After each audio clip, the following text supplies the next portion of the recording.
Okay. So, I'm gonna kick us off. It's 4:05, and don't worry about who's on the call because one, this is being recorded so we can share it later, and two, it is also being live streamed to social media. So, I'm gonna start off with introductions, and kind of a brief kind of outline on what to expect from this call. My name is David Webb. I'm here with Shannon Curtin and Bill Gardner. Shannon is going to start us off with how to rapidly mobilize and corral a few hundred people for and they're going to talk for between 15 and 30 minutes. Then I'm going to try and take between 45 to 60. And then Bill will spend about 15 to 30 elaborating on police ideology and nonviolent intervention. I haven't timed myself, and I have a lot written down. I'm also encouraging both of our other speakers to focus on complete information rather than keeping it short. Um, and I have left the chat open. Please do not make me regret that. Use it to share ideas or connect with each other. But I assume most of these people on this call are from Worcester. But if people not from Worcester or in Worcester want to send it to the chat where they're from, cool. Bill Gardner is a former Worcester police officer who now works with Love is the Answer and Worcester Interfaith, sharing his experience and insights. Shannon is a nurse, artist, and organizer in Worcester. I'm going to let them give some more background when they speak, because I think it's very important for everyone to understand where we're coming from, because what drives you in your activism makes a huge difference. We're not going to get into the basics of community building, explaining anti-racism, or breaking down every relevant law. This is to give you a framework for how to begin to do a lot of this yourself, and the ideologies to keep in mind to do it impactfully. We are not lawyers. Our experiences are mostly in Worcester, Massachusetts, and everything might be different elsewhere. And this class is taught with the understanding that capitalism is just a segue to fascism, so the goal here needs to be liberation for all. And this class is taught with the expectation that you will be working alongside and part of BIPOC and queer led community spaces. And with that, I'm going to hand it off to Shannon.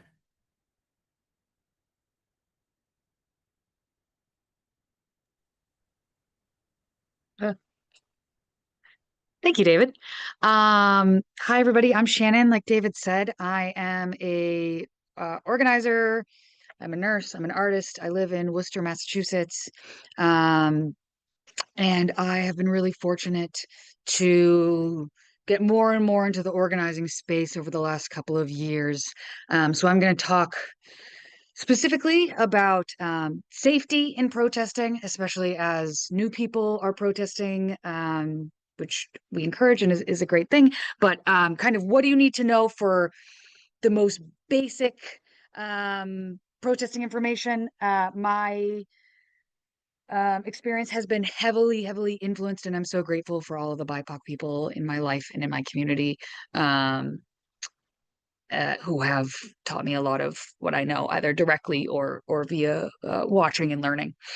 Um, so yeah, so my number one point that I try to always say at anything I'm organizing, and I think is important here is the idea that we're all individually responsible for ourselves, and that can go kind of twofold. Of course, there's the safety aspect of we're all responsible for our own safety when we're in the community and when we're protesting and exercising our rights.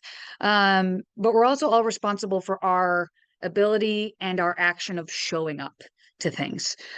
So I try to release myself as much as I can for the responsibility of other people. I can't force people to show up or to care about things or talk about things or not. I can only do what I can do and hope that leading by my example, living my truth, being responsible for myself, and doing what I think is important will inspire and encourage others to join me. There will be many cats while I speak. So yes, so with that, we are all responsible for ourselves. Everything I have to say, and I think all of us will agree, for all of our points is take what works for you, leave what doesn't. This is my experience. I may say something that you find totally outrageous, and you and your practice haven't found that it works for you, and that's totally fine. So just take what you want, leave what you don't. So I'm going to start off with talking about safety, and this can kind of mean a lot of things. Our physical safety while we're there, our mental safety, also preparing for protests. Um, and what I think before you even get to any kind of protest, civil disobedience action, it's really important to really sit and think about and prepare yourself for what you are willing to do. Um, so that will depend on many things. We're all individuals. That will depend on your ability status. That will depend on maybe your race or ethnicity, your immigration status. Maybe it'll depend on if you have small children at home. There are many multi-factors. So think for yourself. If I'm going to this protest, if X, Y, and Z happens, if the cops escalate it, what am I willing to do? If the situation changes, if it isn't what I'm anticipating, what am I willing to do? When do I feel like I need to leave? And then draw that boundary and that line for yourself and then stick to it. Anybody worth their salt in the organizing space like isn't going to give you any kind of grief for doing what you need to do, leaving when you need to leave. Really only you can decide, and groups make really bad decisions as kind of a general rule. If I don't want to dissuade folks from doing civil disobedience or what may be described as less peaceful to property or whatever. I'm not saying yay or nay. I don't want to dissuade people from whatever your form of protesting is, but you need to be mindful of what your limits are. And especially if you're planning something more on the civil disobedience route, um, in my experience, it is better planned prior. So you have kind of all the safety measures that you possibly can in place, and that it isn't just this growing escalation of a crowd, usually at the hands of the police, right? Which we're seeing. So be wary and be mindful of what you are willing to do. That includes getting arrested or not arrested before you are in this crowd of possibly hundreds, possibly thousands of people, and the tides and the moods are changing. Okay, so that's number one. Another really big point is you do not have to be doing something illegal for the cops to arrest you. Okay? I know David's going to elaborate on this. Their experience is really helpful in this realm. But in the context of protesting, of course, we all know that it is our right to protest. That does not mean you will not be arrested, that the possibility of arrest does not exist. And from the legality standpoint, in the context of protesting, something, for example, of yelling at or maybe taunting police is very much, we know, not illegal, but may hurt their feelings. Okay. And so they can still find a reason to arrest you. So that needs to be something you're prepared for as well. What are you going to engage with at a protest? Who are you going to engage with? Are you going to be in the front if the cops show up? I heavily encourage white able-bodied people to do that. But again, that is up to you. But then even to the degree of your engagement with police. David has been with me at a protest where I'm a white woman. I make my own decisions. Maybe we're doing a little taunting of the police. And that's my call. And I'm aware that may be spun and wielded, and I could end up arrested for that. So just because you aren't doing something illegal doesn't mean they want to arrest you. Police, mostly in my experience, have the emotional maturity and regulation skills of a toddler. I work with a lot of toddlers. No disrespect to toddlers, but they have that emotional regulation and maturity paired with a superiority complex and a gun. So be mindful of who you are uh, interacting with. The kind of and they have that group mindset as well. Okay, so as tensions rise, you cannot and should not expect the police to bring tensions down. You should not expect them to have the capabilities to emotionally regulate, to manage a crowd, to manage being yelled at. You that should not be your expectation going to any protest. Um, and you should not expect them to keep you safe either. And like toddlers, police don't really tend to understand that they are a tool of the elite. Um, being used and wielded to keep the working class in line. Um, but they do it, but they do understand when they are being insulted and they are prone to throwing fits. Okay, so legality doesn't always protect you. I think this is something I hear a lot about in white spaces from white people, um, especially as things are kind of ramping up in the United States. Um, there's a lot of discourse around somebody being arrested and people saying, but they didn't do anything illegal. And I think it's hardest for white people because we haven't had the violence of the state wielded against us since birth. So we kind of tend to anticipate, because it has worked out for us, that following the law is going to protect us. And we have to really get over this mindset, because the reality is that following the law will not protect you. Um, so with that, nobody can actually keep you safe. Other protesters, your friends, the organizers of the protest, and especially the police, nobody else besides you can keep you safe. So be mindful of that. Be very vigilant when you're at protests. Um, know your exits.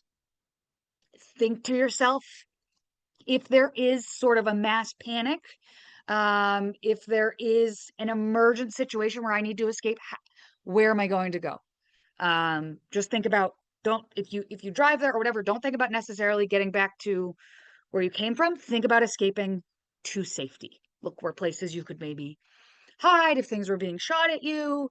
Um, think about the fastest way out that isn't directly through a crowd, where in emergencies things like trampling, and that becomes much more likely.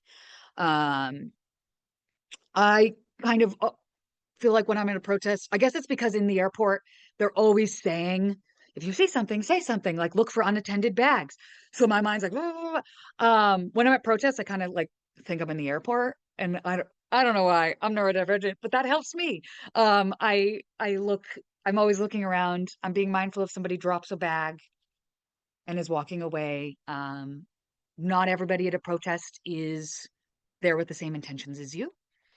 Um, it is a very, very, very heightened political climate. I know we all know, but we have to keep that in the back of our minds while being at protests.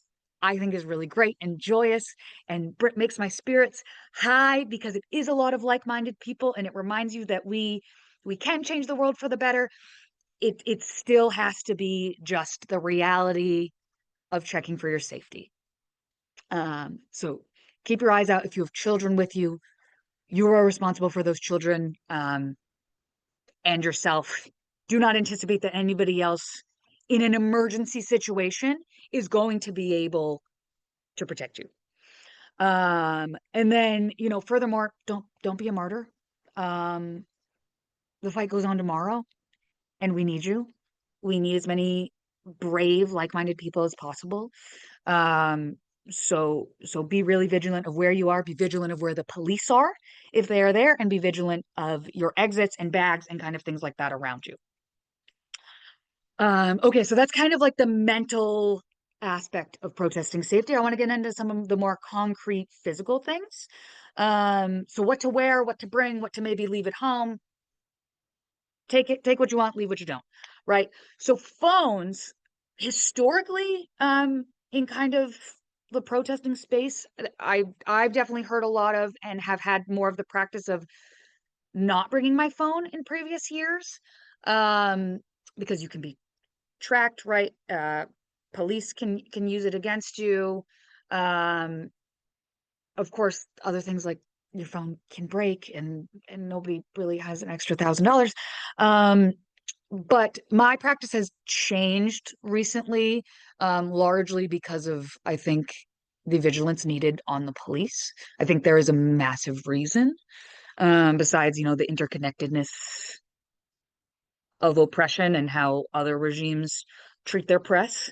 I think there is a really big reason we're seeing, like, in places like LA specifically, we're seeing like reporters be shot with rubber bullets while live on air. We're seeing people be kidnapped while filming the police.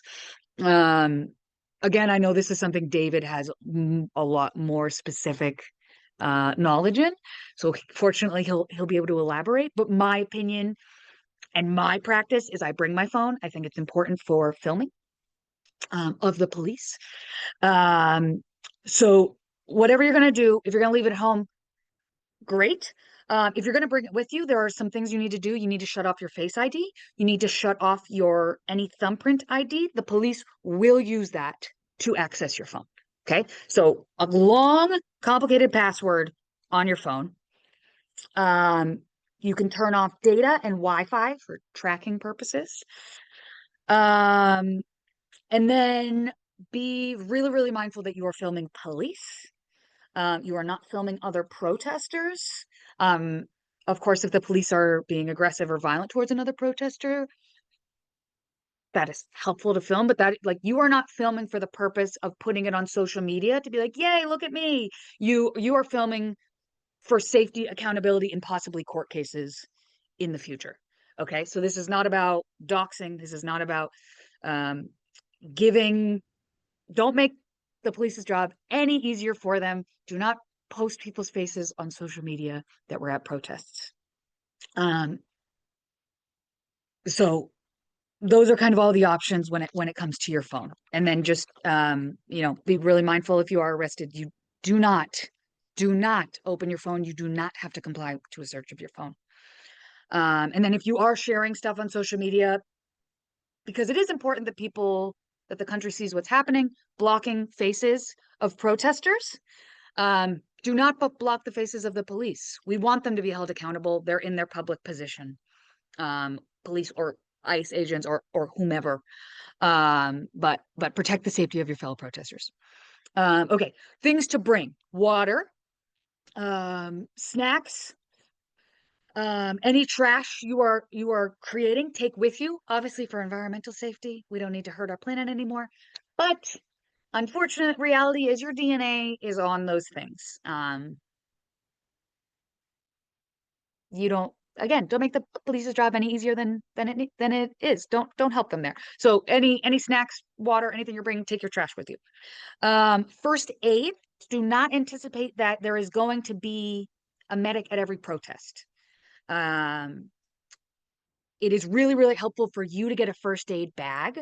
A big thing, I was actually just talking with my partner about tourniquets.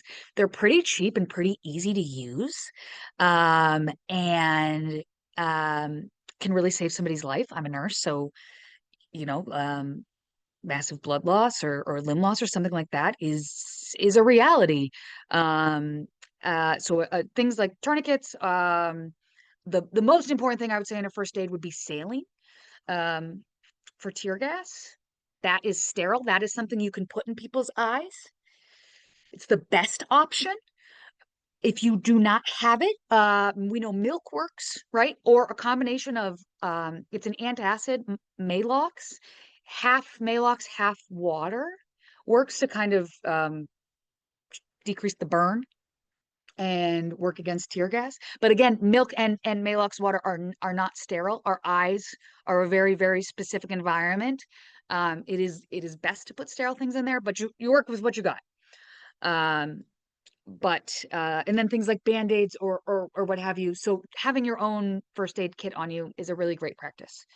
Cash for public transit, um, to not have your credit debit card on you again, tracing, identifying those kinds of things.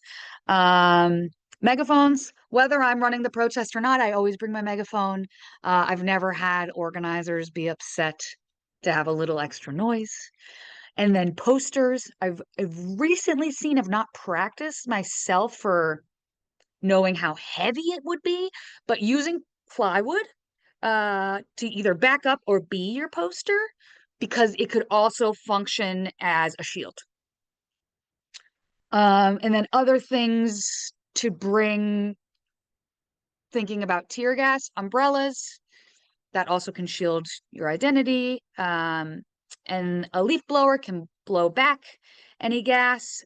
Traffic cones can cover it. You can do a traffic cone and water and cover it. You cannot kick it back at the cops. You will be arrested. I think it's a federal charge. I'm really sorry that I don't have that exactly. Although they can throw it in the crowd at you, you cannot kick it back at them. You can kick it away.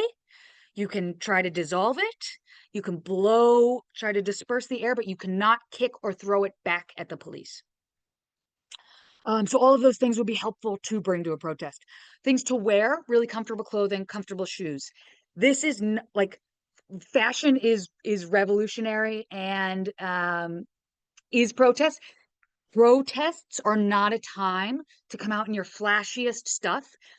Police are using video footage of clothing to later identify people at protests because they can search. You bought this online with your credit card. Not a lot of people have this item. They will find you. So wearing really non-discriminate clothing. I have a bunch of black t-shirts. I'll honestly just flip them inside out sometimes. Covering tattoos, covering birthmarks, any identifying stuff on your body that is going to make you easier to identify, you want to cover. Um, and mm, mm, mm. Other things you could bring, I always bring a backpack that has these things in it. A helmet, goggles, a gas mask, and or a regular, like just surgical mask. Um, Surgical mask, of course, COVID and viruses still exist. We want to, oh, my computer is doing something. There we go. We want to protect our immunocompromised comrades. Also, anonymity, um, gas mask, goggles, protecting you from tear gas and other things they possibly are going to fire into the crowd. And then long hair, you want to be mindful, tie it up.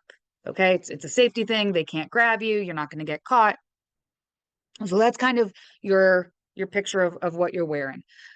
Leaving things at home. I talked extensively about phones. That is your decision. You can leave them at home.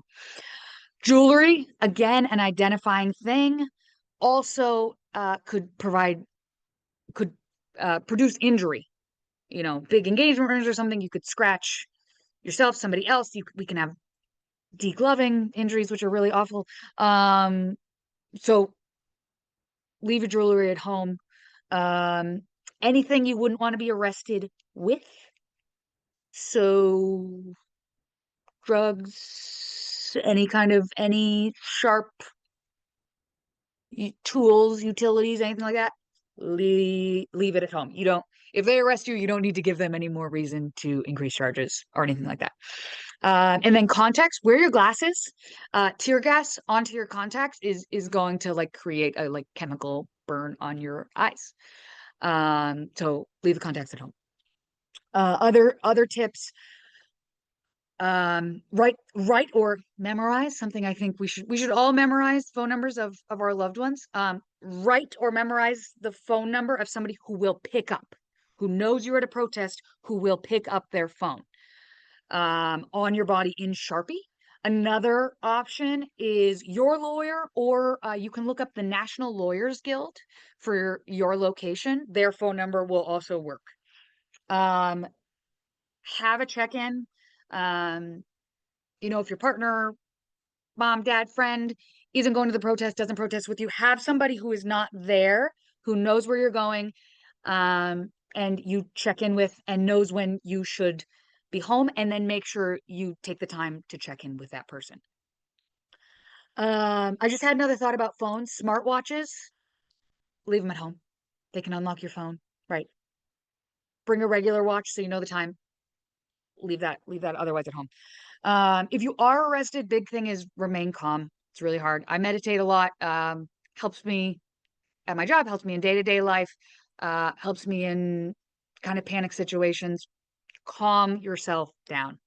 The cops will bring any escalated charges they can on you, and we really don't need that. Uh, Things you can clearly state if you are being arrested. You can state that I am not resisting. Um, I do not consent to a search of my person, of my belongings, of my phone. They very well, if you are arrested, and do have the right to still search your person. But we are thinking of down the line, we are thinking of a court case possibly. They have their cameras on themselves. It is helpful for your defense that you did not consent to a search. You stated clearly you were not resisting, and then that's all you're going to say. Okay? You have nothing else to say to the police. I don't care if your mother, brother, son, friend is a cop, and you know some good cops, etc., etc. You do not trust these police that are arresting you. You do not have anything further to say to them besides asking for your lawyer. And of course, like, they have some identifying information if you are arrested. If you haven't been, if you have your license on you, which again, I usually leave at home, um, they can use that, or they're going to ask your birth date, maybe your social security number, your name. That is all you are providing. Then you are not speaking to them. You are not speaking to other cops. You're not speaking to other protesters who may or may not have been arrested in front of them. Anything you say can and will be used against you. So you have nothing to say after a clear, I am not resisting arrest. I do not consent to a search. I would like my lawyer. Zip. It's the quiet game. You've got nothing else to say. And then also when you are, if you go to the full arrest and you know you're at the station, whatever, and assume that your phone call is being listened to, even if you are talking to a lawyer, they can't use what you say to your lawyer against you, but assume they are listening. Short and sweet on the phone. This is why you had somebody who knew where you were going. My partner is always aware I may get arrested. That conversation has already happened. I will tell them where I am, how much money to bring for bail. We will talk later at home in the safety, maybe about the situation. There's nothing else to be said on the phone because it will be used against you. Types of arrest. You could be put in like the back of like a big paddy wagon, and they can drive you a few miles away, let you out, and you have to walk back to your car or public transport or what have you, if they're doing like mass arrests of people. Or they could do like a full on, you're getting fingerprinted, you're going to be put into a jail cell, you need bail. So there are kind of two options. You kind of really won't know until you're there. So the biggest thing is just try to remain calm, and think of future you. Think of just be mindful and don't say anything. Okay, so that's all kind of protest safety. I took the most time talking about that because I do think that is really important. I'm sorry, I do have one more thing to say that I just remembered, but wasn't in my notes. I've seen a lot of discourse around when you're at a protest, sitting down, because we all are talking about, like, psyops has become a more common phrase for us, and agitators, maybe people that want it to become a riot. People have talked a lot about, historically, I guess in Vietnam protests, the peaceful people would sit down to kind of point out to police who was the agitator. I do not recommend doing that. You are then at trample level. You are at level to be kicked. You may not be able to get up quickly. And frankly, we are just not in the game of trusting the police that they're going to just arrest this one person. Get yourself away from that person. Okay? Don't get to the ground. Get away from them. Um, you don't need to fight with them. You don't need to engage with them. Protest protesters, organizers should have marshals, should have safety people. They may not, right? They may not. Who may be able to de-escalate, have de-escalation training and de-escalate that person, that situation. You are worried about your safety. You're going to move to the other side. You're not going to sit down. You're not going to put yourself in a compromised position. Um, things have changed a lot in America since Vietnam, right? Since the Vietnam War. So I cannot recommend against that advice enough. And you know what? Think critically through anything you see online for protest safety, right? Anything you're seeing, I want you to sit and think about on your own, talk to your friends about, talk to other protesters about.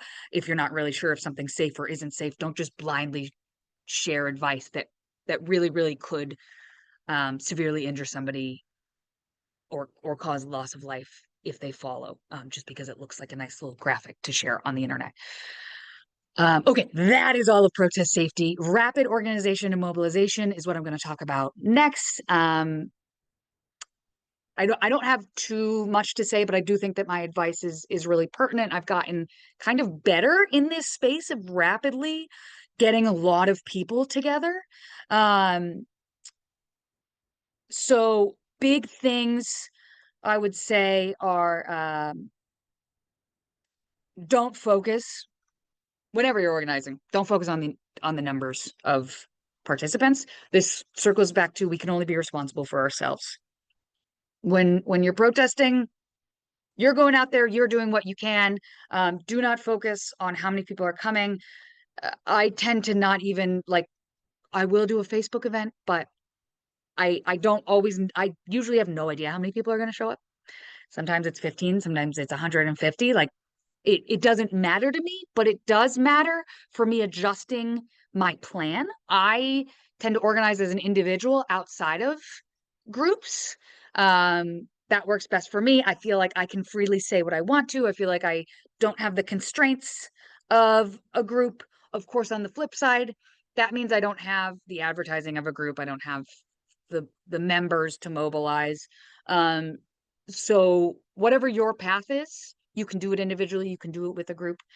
Um, just be mindful, whatever your plan is, you need to have a certain amount of people to execute a plan safely. In my city, the police coordinated with ICE a couple months back now, and they took a few of our neighbors. They arrested children. It was really, really awful. It made like international news. That energy I could feel. Obviously, I felt it in myself. I could feel it into my community. I pushed and pushed and got people out within 24 hours. Um, and I have no idea, maybe 150 people came out. I had and we took to the streets, right? We didn't have any permit. I did not speak to the police, although they asked me what the route was going to be. I told a few trusted people what the route was. But another protest I planned this week, I had similar ideas to march into the street without police knowledge, without a permit. I changed that because only about 20 people showed up. So that wasn't a safe plan. We are safer in bigger numbers. So just be mindful that your plan needs to change depending on how many people show up. You cannot guarantee the safety of everybody, but if you are organizing, it is your goal to keep everybody safe. So be prepared to be very fluid in that. And when you see something in community, you feel that energy. You're sitting at home saying, somebody really needs to do something. I really hope somebody's doing something. I hope somebody's organizing something. The age-old saying, remember that you are somebody.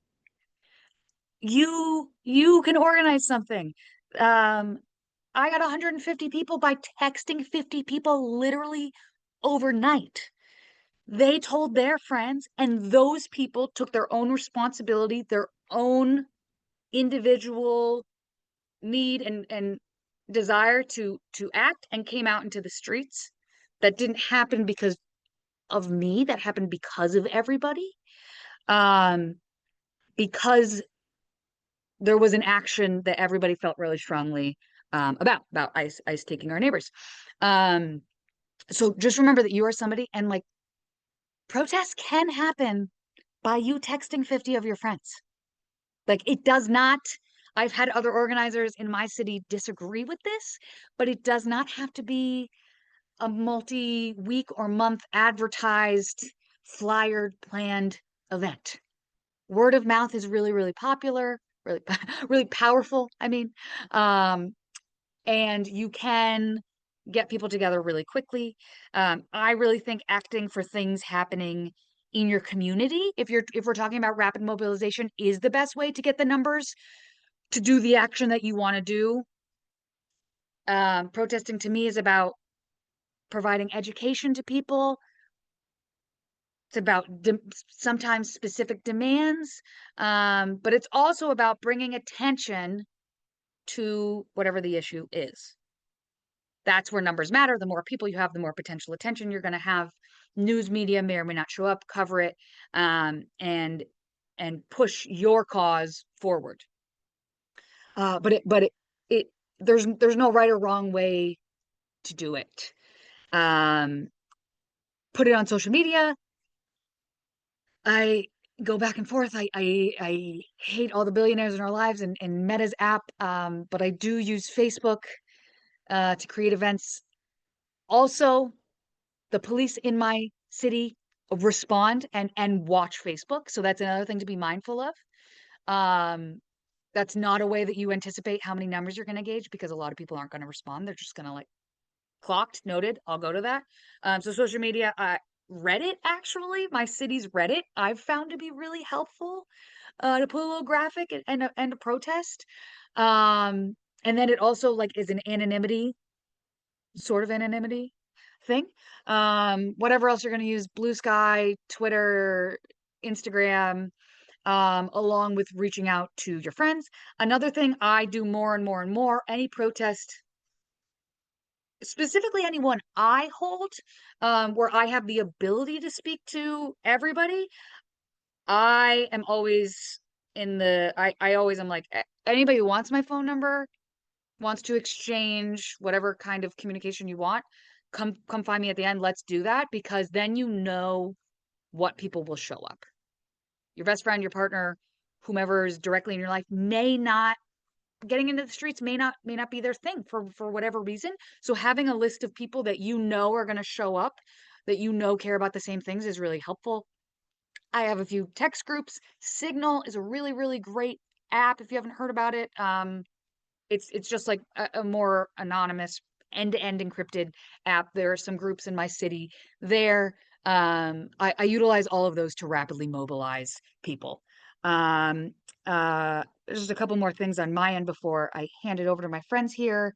Um, duh, duh, duh. Oh, also, if you are rapidly planning something, so you don't know who medics are going to be, or marshals or things like that, you can ask at the beginning of a protest. You can also ask people to come up and speak. That's my favorite thing to do, is like, we're getting together as a community. I brought the megaphone. Come on up here. You speak for yourself. You're responsible for what you have to say. Um, and you know, all these people are out here because they want to be out here.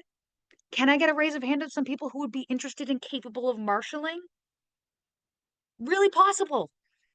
And medics, and that's something why we all, if all of us start carrying a first aid in our bag and learn a little bit of basic first aid, that would be really helpful as well. So don't be afraid to ask the community that shows up for help. Okay.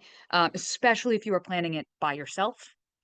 And then the last comment I have to make is, I think that protests in your community rapidly mobilizing is the best. I saw, of course, it was a tweet, or it was a screenshot of a tweet, because that's on everything, that was talking about, don't panic, because don't panic about like needing to address all of the things happening in the world because they're all connected. So whatever you are working on in your community, that is contributing to pulling the thread, your individual thread that's going to unravel um, the whole cloth. So be safe. Good luck. You are super needed in this fight. Continue to educate yourself, continue to show up, and remember that you are entirely capable and we need you. We need more people to say, I'm just going to do it. I'm just going to text as many people and I'm not going to be embarrassed if 10 people show up because maybe 200 people will show up and that would be awesome. All right. Those are all my thoughts. Thanks. Thanks, David. Handing it over. Absolutely. Thank you so much. That was fantastic. You had so many different, really good, concise points, and I'm really glad I asked you to be part of this.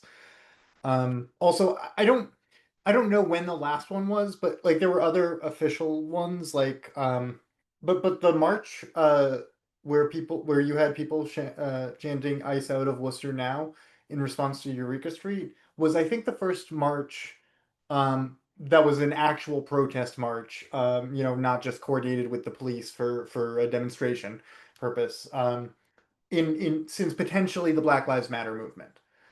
So it was which is understandable given how Worcester handled that at that time. So thank you so much for that and for yeah. So I'm going to jump into mine. I need to start with a disclaimer similar to Shannon. I'm a white man. I'm physically, intellectually, and financially privileged. Um, I'm dealing with I'm using a teleprompter here, so bear with me. We'll see how it actually goes. Um, Not actually starting. I'm a landlord and I'm self-employed with supportive partners, which means I can't be easily be fired or evicted, things that most people have to be concerned about.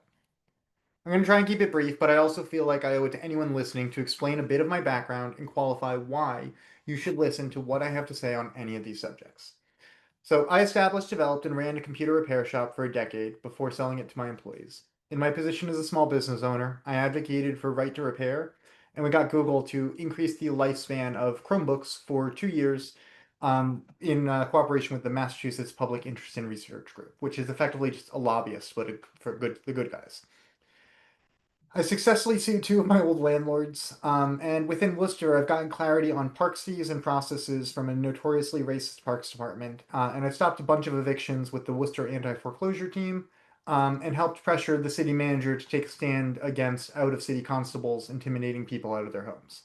Although it doesn't seem like he's held to his letter there. That's actually where I got to first work alongside Bill, even though I had met him previously through Worcester Interfaith. So I've also been investigated by the ATF. In 2016, they suspected me of running an unlicensed gun shop. I wasn't, but it on paper kind of I can't. Anyways, entirely unrelated. The Worcester Police Department took away my license to carry firearms, citing my social media posts, and that's currently under appeal in Superior Court because it chills both my First and Second Amendment rights. In 1 week earlier this year, I was escorted out of three different buildings by Worcester SWAT, the new Worcester Municipal Security officers, either on like their first day on the actual job or before they'd received paperwork. It's uncertain. They were not in uniform and did not identify themselves. And regular Worcester Police Department. I'm quoted regularly, or at least I was when I was in Worcester, by the press, and at least a dozen times this year and twice last year. And last year, I filed almost three-quarters of the appeals to the state supervisor of records of public records in regards to Worcester. And I do appear to have, as of, and this is a relatively new development, I think I successfully publicly shamed the Worcester Public Records Department into actually doing their job. Although for that, I got hit with the no trespassing order, and the only cease and desist sent by the city manager's office in the last decade. So, disclaimers, this guide is written based almost entirely on information from Massachusetts. I have once run back to a hotel room, Googled California recording laws, grabbed my GoPro, and then ran back outside to document a Santa Cruz encampment sweep. But, for example, in Louisiana, I'm pretty sure recording police can get you arrested. So be sure to know the laws of where you're operating before you do things. I just moved to Washington and I was recording someone in support of an employee confronting their former employer about unpaid wages. And the guy's new employee told me that I didn't have her permission to record. And I had to say, like, wait a second. Actually, I'm new here. Massachusetts, it doesn't matter whether or not you give me permission to record you. We're in public. I don't actually know about that. And it turns out she was wrong. But you really should know ahead of time so that, you can have this conversation when you're recording. Um, I am not a lawyer. And I say that partially because um, if charging someone for legal advice is a whole separate other issue. So, I have to give a really clear, I'm not charging anyone, and also I'm not an attorney. But it's also important to note that anyone who does have a law degree would probably deliver this information very, very differently. And they also may disagree with some of the conclusions that I've come to from my own experiences.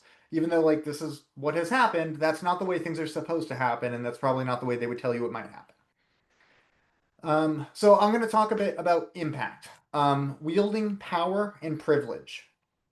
So power is in my opinion, in my definition, power is the ability to change the environment around you. Abuse is using your power to take more of it from people who have less of it. Privilege is how much of that power you are born with in this society. So, to elaborate, you have no control over your privilege. It's your genes, your parents, education, healthcare, it's the color of your skin, your gender, sexual orientation, and more specifically, how our society responds to it. But in short, privilege is not having to worry about people abusing their power to change your environment. So, privilege is power. They're not the same, but if you have privilege, you have some power. So, in almost every situation in our society, an able-bodied straight white man can just walk in and change the environment by speaking. So, at a protest in January 2024, which successfully increased the number of women's beds at a temporary shelter, the organizers were arrested. And the police had chased down a trans person a few blocks away, charging them with trespassing and resisting arrest because they pulled their arm away when they escaped at the parking lot. So like they were arrested for trespassing, even though they were, anyways. So at a more recent protest, which shut down the Worcester City Council, there were 37 police vehicles around City Hall, and the two people who were arrested that night were both unhoused and lost all of their possessions.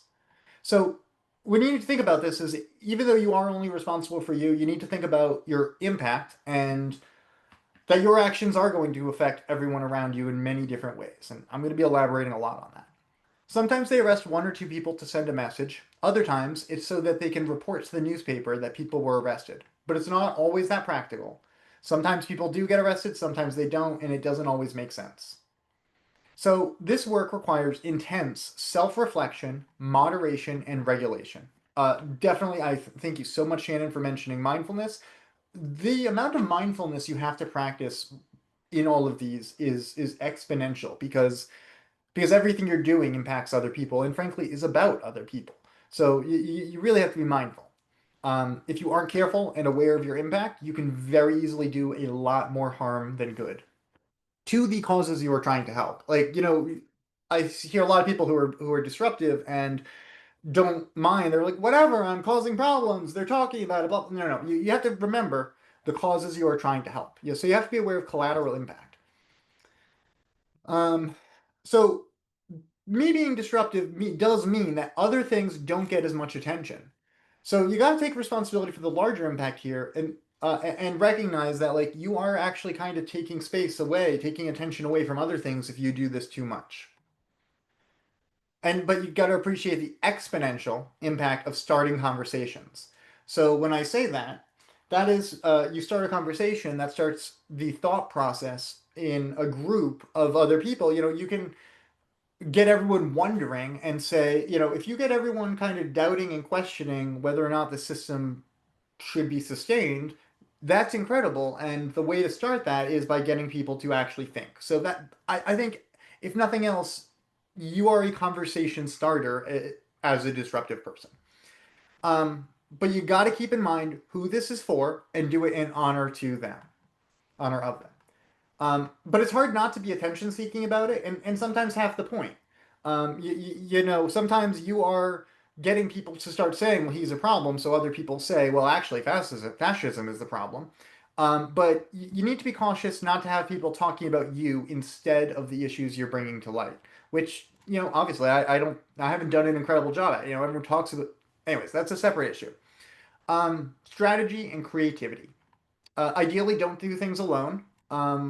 If you're going to, maybe live stream, but have your exit strategy. Like Shannon was saying, know where you will go to safety. Not necessarily back to your car. How are you going to get out of there? Um, yeah, so being more impactful with your disruptions by working with a team, you can stagger 5 to 10 minutes. You can all do something different. You can do the same thing one after another and make each of you be removed as a separate process. Working together with a team can significantly increase your impact and also reduce the risk for everyone on it. Be creative. Make them figure out if they're allowed to do anything about it by doing something they've never had to tell someone not to do before. Um, Quiet disruptions are great too. You can just sit there and hold a sign. One of my favorite things that seems to have been quite notable is bringing food into city council meetings. Ziggy Bombs is this messy steak and cheese place on right next to City Hall. They're open late, so I've gone there a few times because it's the only thing that was open while city council was going on. And I come back, and no one can fucking focus when all they're smelling is like a mix of interesting foods. Although my favorite thing there was using the employee staff room to heat up popcorn. I once got the Telegram reporter to live tweet about it while he was, talking about everything else. He says, "It smells like popcorn in here," and someone else reposted that saying, "Is Marco having a stroke?"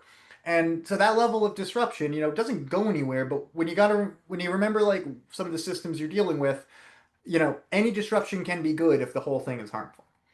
One of my other favorite things was I opened a chicken sandwich right as our city manager started speaking at his not his last year's State of the City address.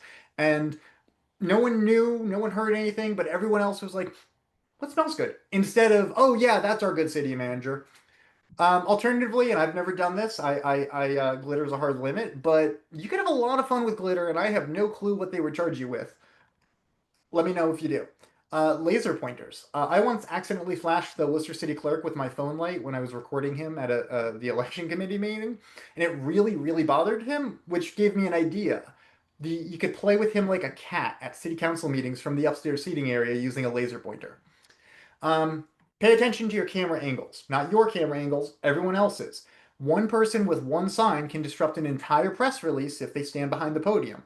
Alternatively, I made a point of this at Worcester City Council. Sit behind the podium with a sign so that every online speaker has it behind them.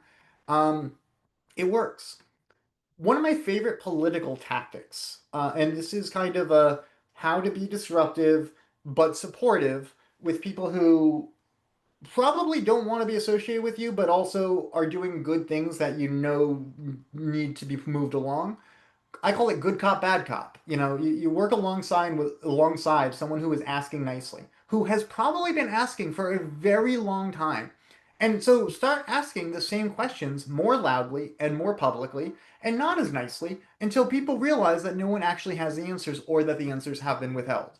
And then step back. Like it's really important if you're helping someone else who's doing something good long term, not to like associate yourself too hard with them. We'll get more to that later.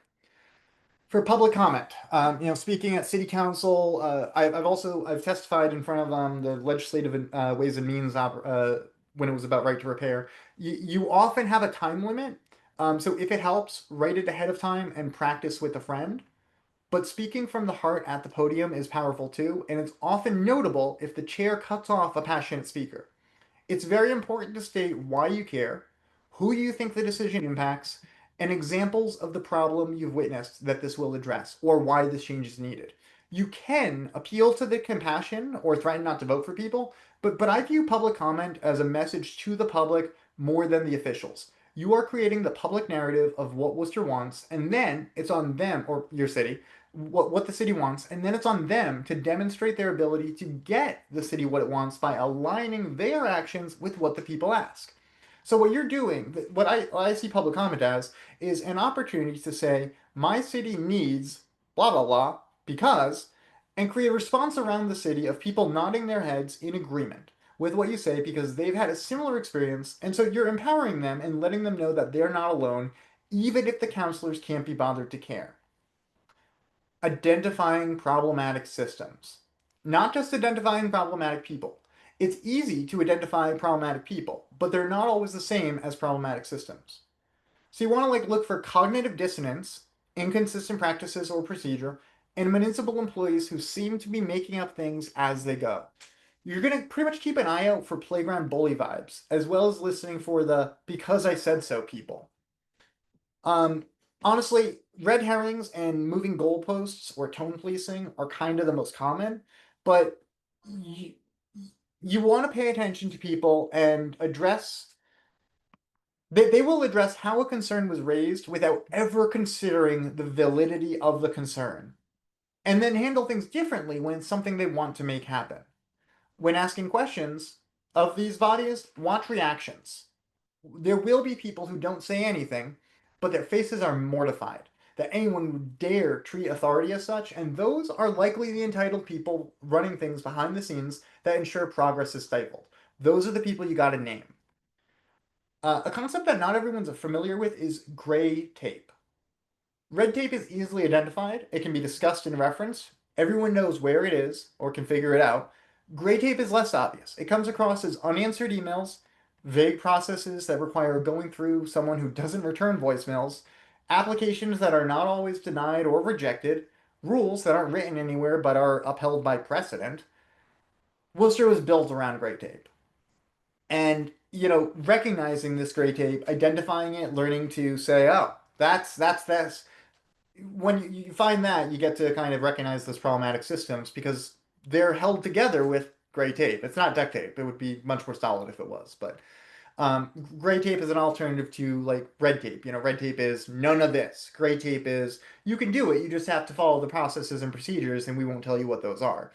And then, of course, there's green tape, which is yeah, sure, you can do it. Give us money. Um, Now, for recognizing problematic systems, the framework I think is actually best is learning about the tenets of white supremacy culture, and this is adapted from Tema Okun and Kenneth Jones. There is a long link, and I will include all that in the resources.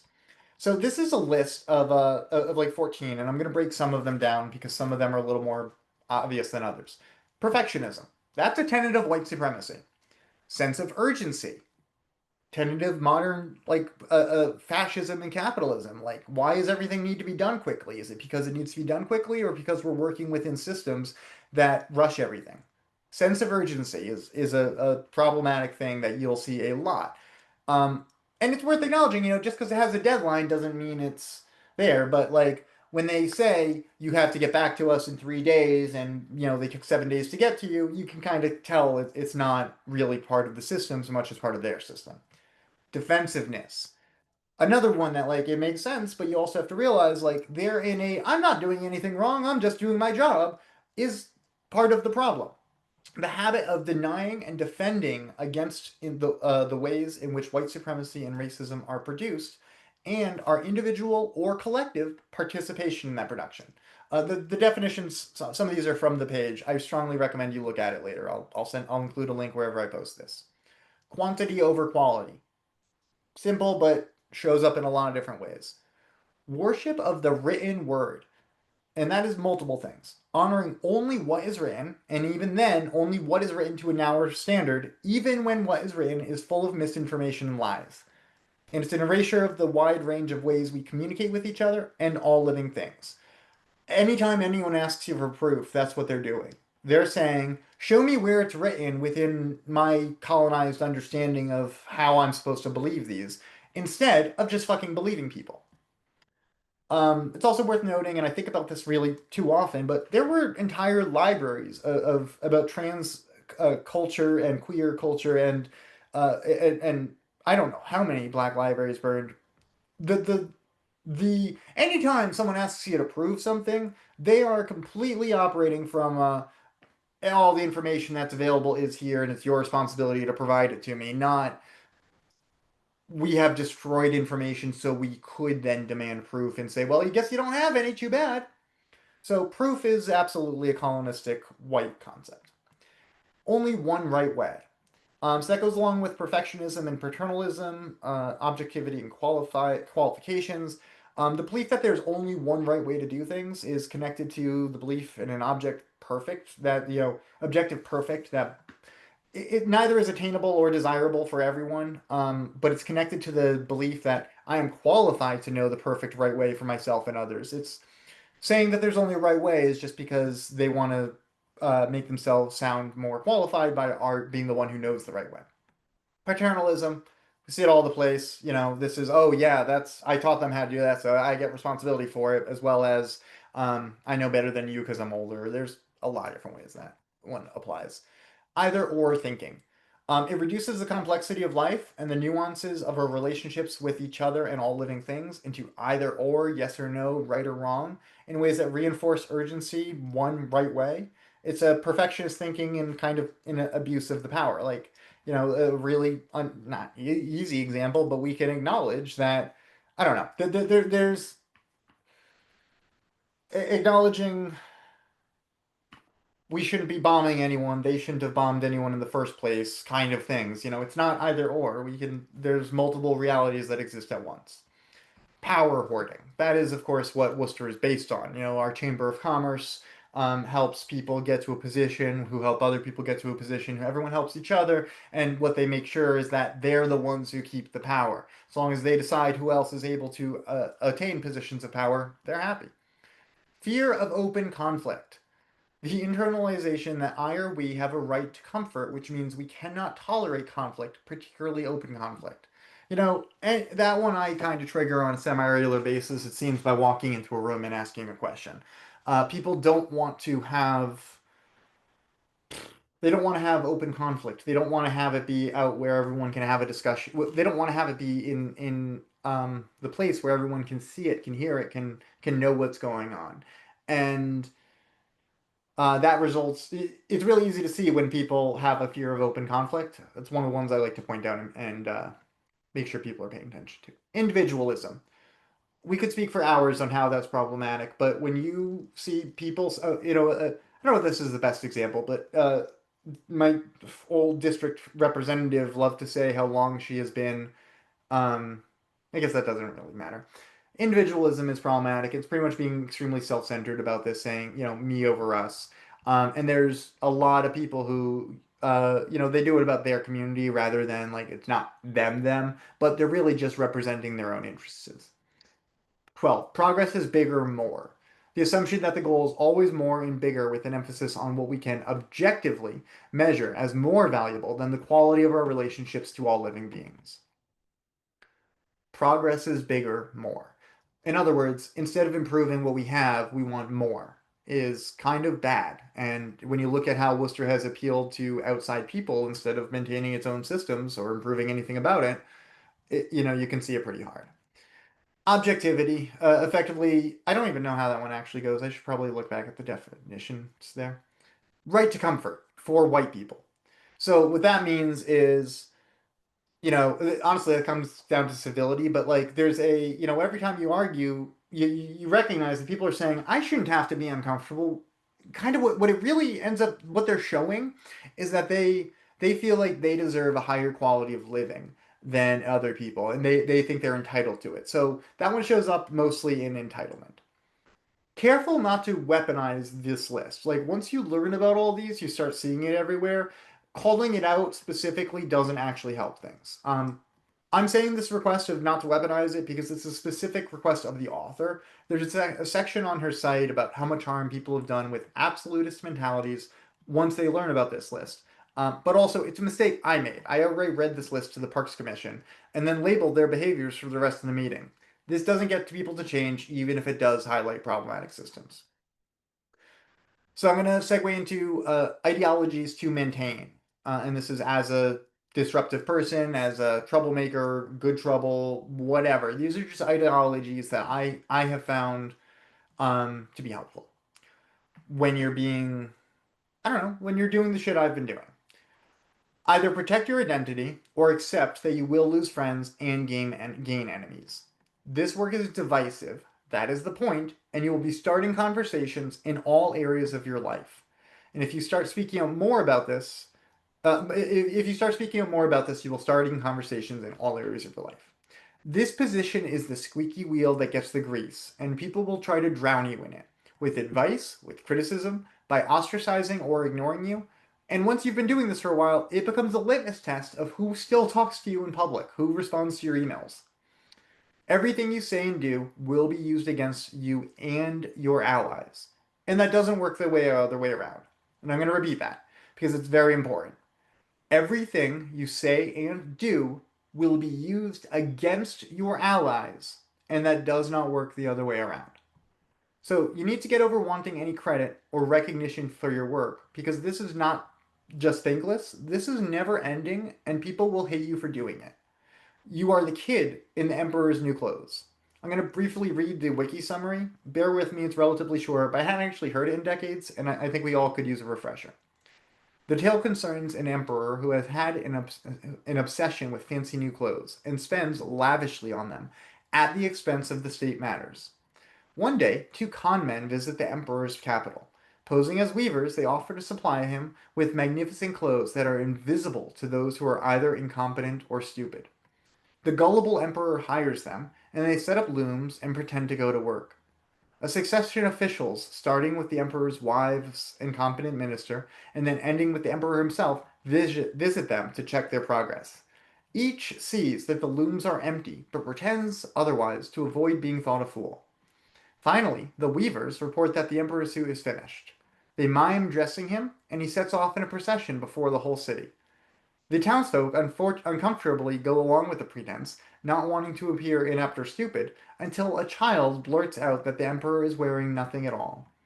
The people then realize that they have all been fooled. The emperor is startled, but opts to continue the procession. So you're the voice of reason, saying the quiet part out loud because everyone is afraid of saying it. Everyone else is too concerned the emperor will have them thrown out, but you just outright say what everyone else is thinking. And then people are upset both because all their work was for nothing. They spent a lot of effort not saying anything while the emperor walked around naked. And because you did what they weren't able to do. So they'll accuse you of attention seeking, of being disruptive, which is accurate. They'll treat you like you're the problem because it's safer than going against the leaders with all the power. Because what they say goes, whether or not it's true, and everyone knows it. So once you say your part, and then everyone's just awkward, uncomfortable, most people do not handle discomfort well and will take it out on you. So worth it, that's a really, I don't know. This is not a way to make friends. It's a way easier way to make enemies, but it does help make a difference. So, under an unreasonable and unclear authority, your role is a line stepper. You're towing the lines to show other people where they are so other people can walk right up to it without the same risk of stepping over it. So many rules and practices in our world are ambiguous and unclear, so that you have to ask to find out so that people who know can maintain power by not providing that information. Stepping right up to the line and making them publicly say, you can't do that, so you are able to ask why once the public is watching, is sometimes half the job here. The first layer of fascism is a room of laser tripwires, and your role is going around spritzing baby powder and then screaming behind you, hey, there's a laser right here once you find it, once you verify it. So, with all that in mind, you really got to center our impact here because what we're trying to do doesn't truly matter so much as what we actually do. Likewise, everyone else is going to question your intent. Do not worry about that. Your goal here might be to be as lawfully obnoxious as possible, and if that's the case, you're gonna lose friends and supporters because they won't want to be associated with you. And in my opinion, that's a good thing. You get to be surrounded with people who are more upset by fascism than an annoying adult. But a lot of people are gonna care about their personal experiences, and more importantly, people will societally pressure you not to do what you're doing. I get messages a few times a week of varying levels of disrespectful and entitled saying that they agree with most of what I'm saying, but think I should do it differently. I call them civility demanders. They're saying that maybe I'm right about how problematic the systems are, but that I shouldn't disrupt them. That I should use the methods within these, I call it broken systems in my text, but they're not broken, within these corrupt systems. And their complacency is a large part of the problem. So it's kind of best to smile and nod, maybe thank them for their feedback if you want to be friendly about it. But in the long run, you'll often find that these people are not, in fact, aligned with your values and are trying to assert theirs over yours. So don't engage them too hard. Civility demanders are trying to maintain complacency, and that is the exact opposite goal. You are not in alignment with them. Something I'm told pretty often, especially once I started running for office, is that you get more flies with honey than vinegar. Let me tell you, a little bit of honey goes a lot further after a good dose of vinegar, and that also doesn't work the other way around. And flies are attracted to shit. So if your goal is to attract them for whatever reason, shit stirring is actually a pretty viable way. Feel free to steal those and tell anyone who ever tries to tell you to use more honey like that. That one of those phrases. Flies are actually attracted to shit, and shit stirring is kind of what you're doing. But also, a little bit of honey goes way further after you've been pouring vinegar on there. Then they're glad it's honey, and they're like, you know what? Maybe I don't actually want the vinegar I've been getting this entire time. One of my favorite quotes is from a parks commissioner who said, "David, you come at us with a chainsaw," and he was effectively explaining why he wasn't able to just say I was right because he was being defensive. And that chainsaw got more done in the parks department than the past decade. Which brings me to my next point. Division is good. Division is making people aware of a spectrum that they are trying to avoid acknowledging. And that's because they're closer to fascism and literal Nazis on it than they want to admit or have to care about. Division is really just upsetting complacency, bringing issues to light, and the most disruptive thing you can do is loudly be right. So we're not being mean, we're bringing up valid arguments at times they aren't prepared to refute them, at times it undermines their credibility and authority, and shows everyone that they don't actually know what they're doing. So I'm gonna get on to the next section of this, which is how to avoid getting arrested. And like Shannon said, this is no, like there is you can't guarantee this on any way. And I also need you to remember that when you hear about the situations where I'm interacting with police, you need to remember that I'm a 6 foot tall big dude who also can outrun most of them. I've actually done it twice on live stream, but that's a anyways, more importantly, Shannon and I are white people with family and community support. We are extremely privileged in many ways, and this is why we're able to not just protest, but have our faces attached to our activism. This is not something everyone can do, and it's not something everyone should do. One reason for that is because you and others can be charged by your affiliation, even if no one has actually done anything unlawful.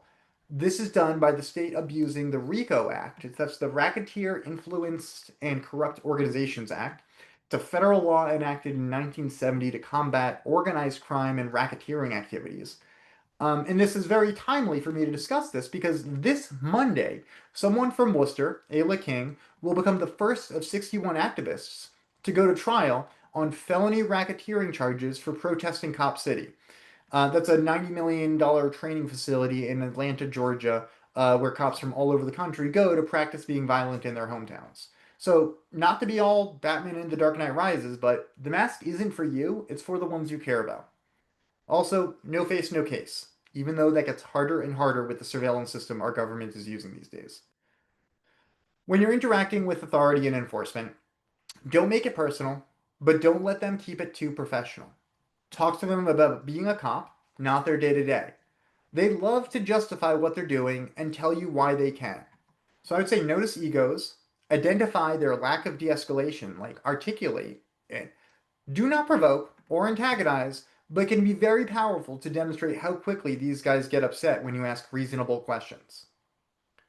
See what language they don't use. For example, they often use to refuse the words like encampment. They don't want to admit that they are affecting people's living situation. They'll talk about possessions and saying there were people living there, but they sometimes will it's like newspeak from 1984, just saying no. They won't use certain words, or will display blatant prejudice in a way they talk about a situation. Play them against each other. Ask people which one of them is in charge when you know it's neither. And one of them will answer your questions. Keep addressing them to the other person. I found that the chain of command responding defensively in the moment on behalf of their subordinates is one of the easiest ways to document things. I did this with the Worcester Public Records Office, and I got from the front desk person to the head of the public records because I think she heard me asking, and then the city solicitor came in to her defense, and it was a beautiful shit show because they were all in the wrong. Um, so you can simply go into a municipal office and demand accountability through reasonable questions they are supposed to help with, but can't, and keep asking respectfully but firmly in different ways, and you keep meeting the next person in command. And sometimes it's all the way to the top like this. When you're thinking about police reports, I've read a lot of these, I've been involved in too many, but anything you say can and will be used against you. And what that means is that anything you say can be written into the police report and used to support their narrative. So police will try to twist the narrative. They'll omit facts and they'll write their interpretation based on the things they included in the report rather than what they observed. And then that document is generally accepted as fact by both the court and public opinion. So you need to recognize that it kind of doesn't matter what happens, it matters what's in the police report. And the police report is kind of based on the perspective of the officer writing it that day. It doesn't matter whether or not they're wrong about uh, whether or not my car was hitched up before I was assaulted by the tow truck, by the repo driver. It doesn't matter whether I was actually saying anything insulting to the city manager as I was sitting in the food hub. There's a police report that said the repo drivers hooked the vehicle up before assaulting me. There is a police report that says I was yelling insults as I left the building. I can show in court or on the public record, as I already have, that I wasn't yelling insults and that the car wasn't. But it doesn't matter. Now that is extra effort on my end, and so anything you say can be used to support the narrative that they are painting in their report. And you also need to remember that this report isn't just about this event. This report might be used to say, well, they did this one thing at a protest a year ago, and that supports our accusation from this protest or whatever. And that's the other thing. Like, when police are creating reports, they are creating a narrative to be used in prosecution. And you got to kind of remember that that is what they're actually going for here. So even if it's not in prosecution that day, the only thing they're writing down is to be used in prosecution against you. So when you're speaking around them, your goal is to be so correct that they cannot do anything about it. That sounds cocky, but it's the way it works. And the easiest way to do that is knowing the rules better than they do. So you're that being said, I'm going to skip back to other aspects. You are only as prepared as your training, which most of us don't have. So my advice is to do drills. Practice scenarios with friends, make a game of it, do not make the first time that you're walking backwards holding a camera facing a cop be when it's with actual police. Police will say that water was an unknown liquid, so they can call it a dangerous weapon. This is from the Eureka Street incident. They will say you swore at them because you were they will say that because you swore at them, you were disturbing the peace. I sat in on a court case that got thrown out, and he's going to get sued for unlawful arrest, but they were charged him with disturbing the peace because he was swearing at them. And it was actually a former subordinate, like a former. Anyways, um, they will review security footage and only include information that supports their case. So, like, I made the mistake of providing the security footage of me being assaulted by repossession drivers to the Worcester Police Department. Now, there's a police report describing some of the series of events that the officer observed when he watched this. It isn't unlawful, or he's not going to get in trouble for not including the full story. They'll probably assume he did anyway.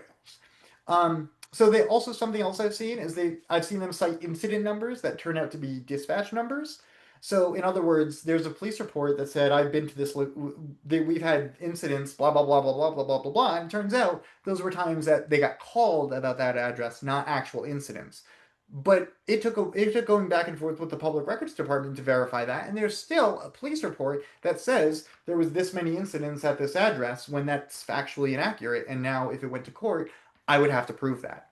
So they aren't really obligated to do their job well, and also they're not trying to. They're trying to close cases and make it easy for a prosecutor to use their documentation. So, their word is accepted as fact, and that is why it's so powerful to have our own recordings of all police interactions. When you're interacting with security guards versus interacting with police, it is kind of different. In Massachusetts, we have the Post Commission, Police Officer Standards and Training, which was created in response to the George Floyd murder, because they effectively were like, well, police unions are protecting problematic officers from being fired, so now they can be decertified, so they don't have police powers. This is notable because now there's a clear everyone with this is allowed to do police things and everyone without can't. So constables aren't certified in Massachusetts. So they don't have powers of arrest. They can't, if they touch you, that's going to be assault because they can't follow through on any of the. So, when you're dealing with security guards, they often can't actually put their hands on you. Now, it might be different in different states, might not matter to them. I don't, there's, don't, this isn't a general rule of thumb, but what I'd like to tell people is fast is if you touch me, this is about to be assault. It functionally is a threat because they don't know if I'm telling them that they're about to be assaulted, but it's mostly reminding them that there's a word for it when they put their hands on someone else. And they're usually pretty clear on that employer from their boundary, that boundary from their employer, anyways. They expect people to just do what they say and often don't know how to handle it when people don't simply obey them. So challenge authority. These people are used to telling people to leave and then those people just leaving. So ask them to explain themselves or what gives them that authority. Security guards are different and relatively low risk, but constables and sheriffs have different powers and different record keeping requirements. So it's important to also know how to be disarming. Um, I'm dorky as hell, and I don't I dress down, I dress comfy. Do not I dress in tight clothes, so there's like they can't think I have a weapon. Again, this is also I'm a white dude, but like I'm moving my hands around all the time. If it's if someone wants to claim something, I'm fucked. So I'm aware of that, and in my presentation, I keep my hands visible. Phrases I use when dealing with authority. As I understand it. With all due respect.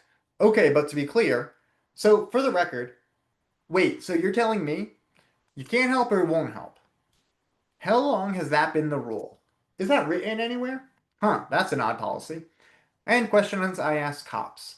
Name and badge number. That's kind of the only one they actually have to answer, so I don't usually start there, but I will if they're otherwise ignoring me.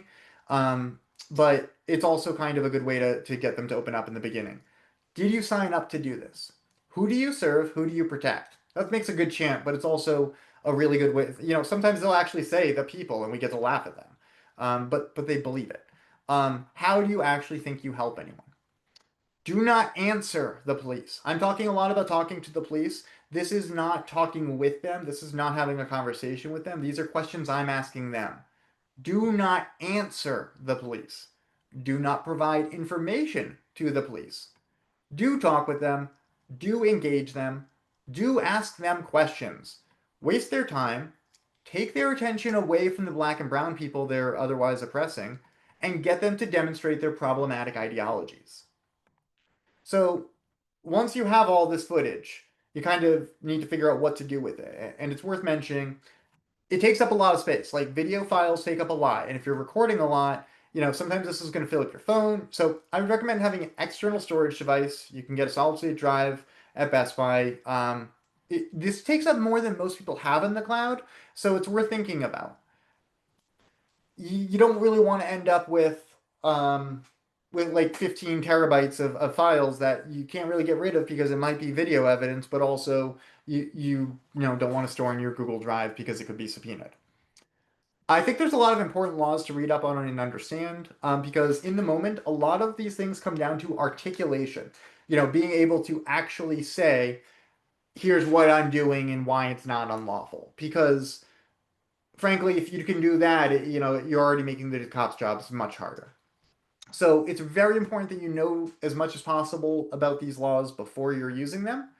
What I recommend is that people look up and know the juror instructions because that's what the police seem to be taught. Even if they don't like think about things in jurors, there are criteria that they know you have to meet for you to be committing a crime, and they know this and are often taught pretty simplistic criteria to follow for enforcement purposes.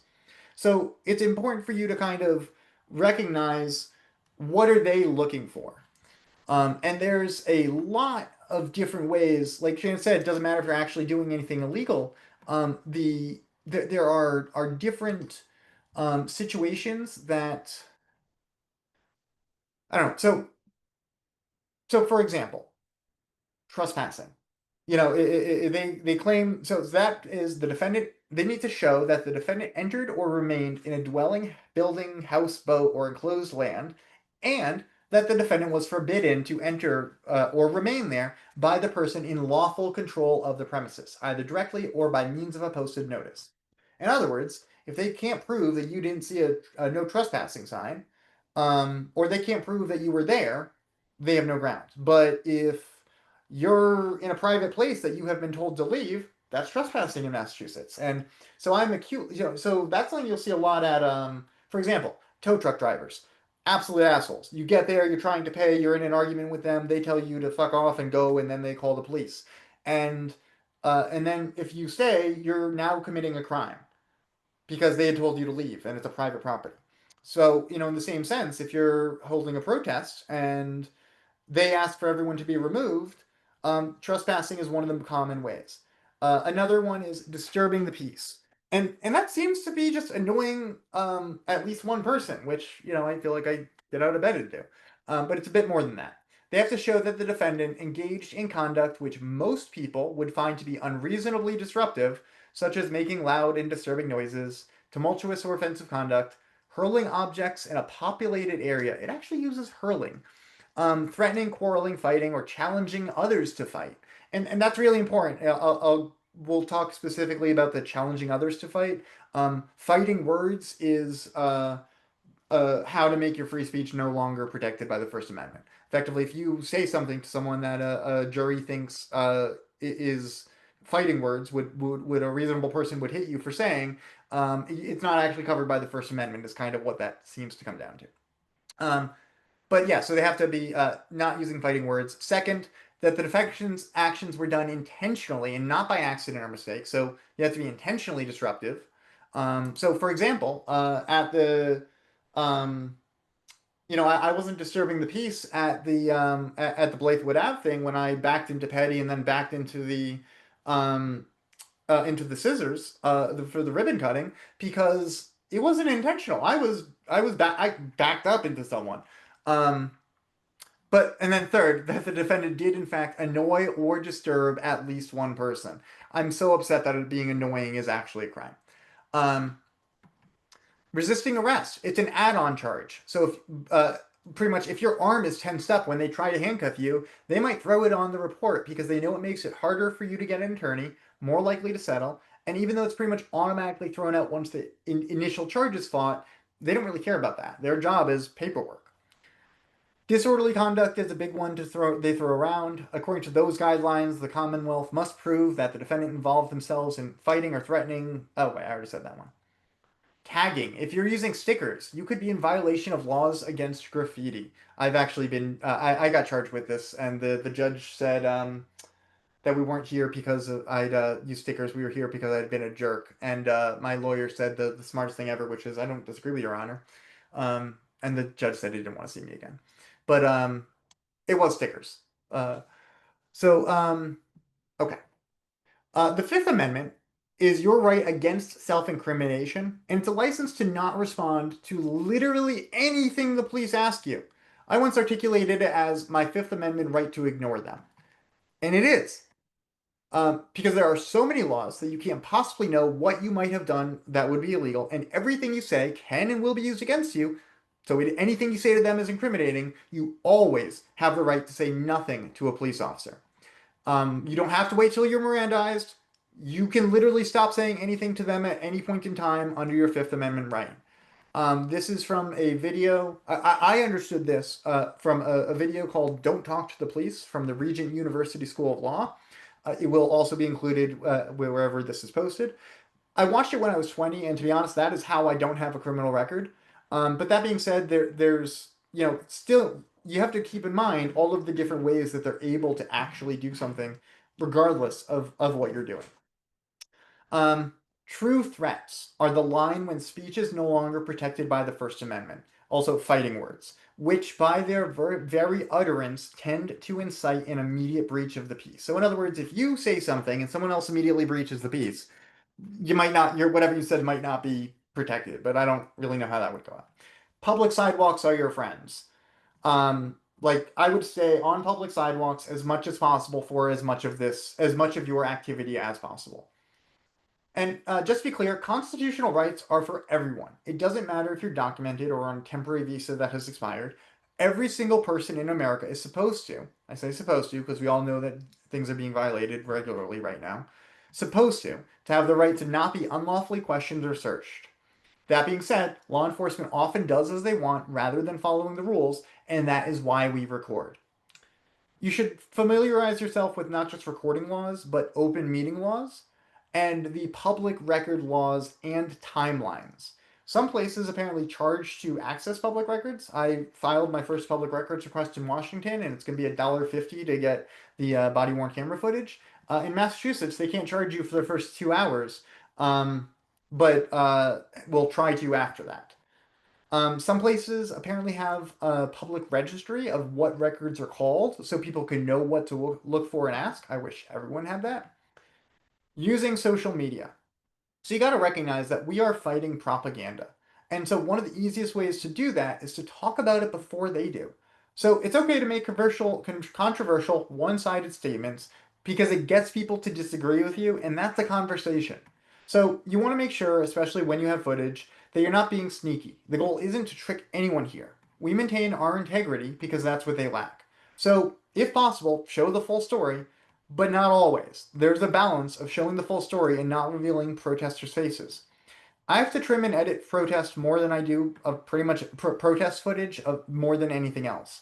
A few days ago, someone asked me to take down a YouTube video. It was a police body worn camera footage, not mine, but because it had their face in it, and because people are crazy and will dox protesters, and they're absolutely right. So don't post about your activism, friends, on social media because it makes the cops' jobs easy. This is a tangent, but when I was assaulted at City Hall, I shouted, "Stop that man," and one of my activist friends, an indigenous grandmother, tackled him, which delayed his escape long enough for him to be recognized. If she hadn't done that, he would have actually gone away with it. So I thanked them on Facebook because, and like posted saying, I said, get that guy, and she fucking tackled him. And so now there's assault. And so because the dude is friends with the cops, they filed assault charges against her. Obviously, she'll win in court because he was charged with assault with a dangerous weapon, and she was stopping him immediately after. But someone else got a key for. Anyways, it's still an extra process that would probably never happen if I didn't make that post. So don't care about the credit. If you're good enough, you become the lightning rod and take attention away from others, which makes it safer for them. So if you're a white man or a white person working with queers, you might get called an organizer. But you kind of need to just not worry about who is attributing what credit to you and worry about your impact instead. Something I get asked about a lot is how to know when events are and then which ones to show up at. So I would pay attention to all public events and open meetings, political events. Different. You want to pay attention to ribbon cuttings, especially now that Worcester City Hall tried to tried to say you'll be arrested for protesting there. I would love to. I unfortunately can't go and demonstrate that because I'll be arrested for trespassing if I go back there. But you know. Right now, when City Hall is out of the option, it really means like people need to start showing up everywhere else that politicians are and taking the limelight away from them because that's kind of the way to with just simply a sign or two is you show up at a place they already have their cameras and you disrupt their message with your message. So you don't have to worry about marketing it. They're doing the marketing. They're making sure people are going to be there to see your message. Again, strongly recommend you do this with a bunch of people and also have a ride home. I walk a lot of places and even if you're going to be safe, there's the anxiety about someone might be driving who's upset that you disrupted the event, but also yeah, have a ride when you can, if you're from any disruption you're planning. Keep in mind different types of venues: private, public, municipal. Courthouses and airports have entirely different things. I was told we couldn't record in front of a courthouse, and I'm pretty sure we could have if we stepped 20 feet forward to the sidewalk. But you do have to be aware that there are different rules for different places. Um, know your local political calendar. I effectively encourage people to check the Worcester one twice a week because they need to they're required to include at least 2 days notice. So sometimes if you only check Monday, you'll miss something that's scheduled later in the week. They did finally add email alerts, but they don't seem to provide any information beyond notifying people that things were added. The most useful skill I've developed in regard to figuring out when what's happening and how to be there is tuning my reticular activating system. This is a tip from hypnosis, but it's something we all do naturally, and I've just been intentional about it. So you know the common concept of once you buy a car and you start seeing it everywhere, now like that's because you've looked at a bunch of them, so now you notice them. This can be done deliberately. So for example, specifically focusing on what you want to notice, notice cops. Notice every time you see someone with a badge, spend a little more intentionality and be mindful of it, be intentional about it, and pay attention to little details. And before you know it, you'll start to see them everywhere. Um, I mean, they are everywhere, but like I started seeing cops everywhere, and it got to a point where when Worcester Police Department officers saw me, they'd activate their body worn cameras. And because I was whipping out my camera to start recording them immediately, and um, this isn't just like when you're driving around. You see stuff on social media, you see it elsewhere. If you want to know where to be, you have to start paying attention, and as the more you pay attention, the more you'll know what to pay attention to, and the less effort it'll take to pay attention to it. Also, get tips like from other people. So make sure people know what you're doing and to include you. And eventually, you start getting unofficially invited to things by people who have a job to do but agree with the necessity of disruption, or people who want to be there but can't make it, or people who know that they'd be arrested if they can. The number of different people who reached out to me about the city manager's state of address this year, like it there are a lot of people who know when something needs to be done and just aren't able to themselves. If you start saying, I'll do it, and then do it, people will start reaching out to you. They will use you, they will take advantage of you, make sure you don't say yes to everything. But if it's in line with your values, do it. One, power mapping. Super important, helpful way to be disruptive. Figure out who is in charge and then let everyone else know. Increase pressure on them because they increase pressure on us. It's actually sort of easy to trip up a problematic administration by identifying their patterns and calling them out on it, because there's a reason those patterns have become those problems have become patterns. They're doing things this way for a long while and can't easily change. So once you know it, you can point it out to people as it's happening. Make it about the people, not the issues. Figure out who is responsible for consistent delays in progress, and make sure everyone else knows too. They are supposed to be responsible to the general public, so use their name in complaints, social media rants, and public comments. Politics is deliberately bureaucratic, slow, and impersonal. Everyone has an excuse for not being able to do anything, and it's more about publicity and messaging than impact in almost every department. The city manager and his chief of staff in Worcester don't need to care about their people because they're insulated and protected from the problems everyone else is experiencing.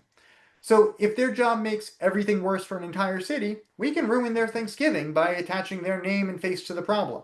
To be clear, I do not advocate doxing anyone because we shouldn't do unto others what can be done right back unto us. And the police have an easier time distributing our info than we do theirs. But these people are regular humans, they have families and loved ones who are impacted by the same things we are, and starting conversations at a citywide level means they have to hear about their work at barbecues and social gatherings too. Additionally, this forces the city to either support them or isolate them, which creates further division because it reminds these people that when it comes down to it, they are in fact supposed to do their jobs for the people, not their bosses. I love taking advantage of public record systems because it makes I get to make sure that people know we're verifying information provided to us. It makes sure that police officers know their body cameras are not just being referenced by their bosses, but by the people. It only takes one or two embarrassing moments going viral before they start second guessing being problematic in their day-to-day interactions. If the city won't give you public records, appeal to the state. There's usually a streamlined process, and the state doesn't want to deal with your city's bullshit any more than you do. What I've gotten quite proficient at is highlighting a problem and then highlighting the cover up, which is often worse than the issue itself, and done hastily and poorly. It seems like many constituents are more uncomfortable with a dishonest administration than a violent administration, and it's much easier to show that the city doesn't hold to its word than it is to show how it systematically harms people. How to handle the press, and I'm almost done, Bill. You're going to be up in like 5 minutes.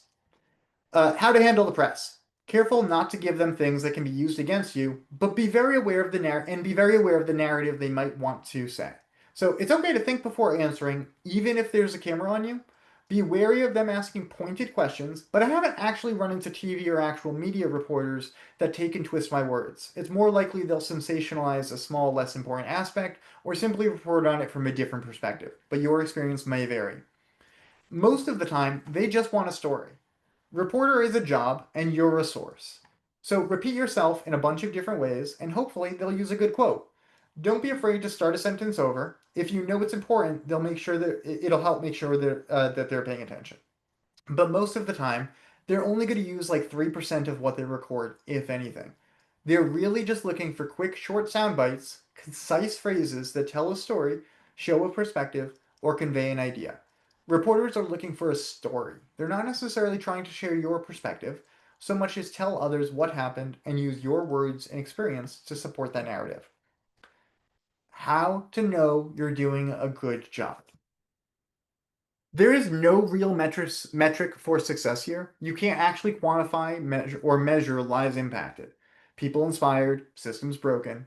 Eventually, you start by recognizing things you had a part in, or maybe you're working with a group on direct action and get to see it in real time with your collaborators. But often, you have no way of knowing how much of a difference you made, and sometimes that can really suck and make it hard to continue. You also don't actually get a lot of direct feedback as a disruptor because people want to keep their distance. But when the goal is less oppressive, when you're addressing ideologies and systems that have been in place in our society many decades before we were born, you kind of doesn't matter. Like the goal is to make a difference. Like so long as everything's moving in the right direction, you kind of have to trust that you're doing the right thing and pay attention. But the way I've mitigated this is what I have come to call my North Stars. And so there are people I paid attention to for feedback. And so this wasn't direct feedback. I would watch what they said about things and how they thought about issues, and I would internalize that. So I listened to everything they said, and if it conflicted with how I felt internally, I realized I needed to reflect on that and adjust accordingly. So when it came to important issues, I read their statements, their social media comments, and I believed their perspective, knowing that they were speaking for many people. Likewise, whenever I was fortunate enough to be told anything directly by them, I listened intently because it was often some of the most important insight I was receiving that week or month. This helped me update my values and ensure that they were aligned with the communities I was trying to help. I want to remind everyone that there are a lot of other ways to support people. There are a lot of other roles here. Not everyone can safely cause disruptions, and that's why it's important that we do it. Um, but there's a witness slash recorder, hugger, body bag. Effectively be at the front of the protest or hug people who are getting who might be arrested. Journalists, historian, independent record keeper. Signage. Just holding a sign can be really, really, really, really helpful and supportive. So, someone else who's being disruptive doesn't look like they're alone. Um, you can be disruptor, nuisance, shit stir, whatever. Uh, you know, there's a level of delaying oppression by being disruptive. It's efficient, important. Filer. If you're good online, you could be a graphic designer. But if you're just text oriented, filing public records requests for others can be extremely helpful. Organizer. Shannon has done an incredible job, but both she and I are not organizers. We are just passionate people who other people listen to. If you are organized, if you can keep track of data, if you can sort information, if you can keep mailing lists, you can be incredibly valuable and helpful to other causes. Also, crowd marshal. If you're good with people, if you're able to, if you're a nurse and you want to show up as a medic, you don't have to be a disruptor. There are a lot of ways to show up in a lot of different aspects of this. If you're there just to document, like at a protest, maybe wear a press pass. You can make one with a lanyard, and then stay back, take photos of the police, get their badge numbers, and send it to one of the organizers. The importance of getting their badge numbers is because it helps a ton with legal action, but also then we can get their body worn camera from public records later. So just simply tracking that can be really, really powerful. And then lastly, I want to address. Um, oh, this is the part I didn't. Values and allyship. Where is that?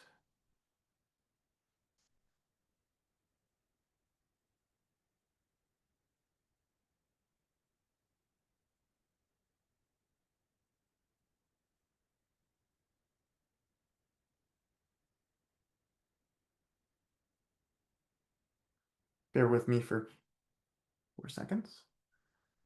Hmm.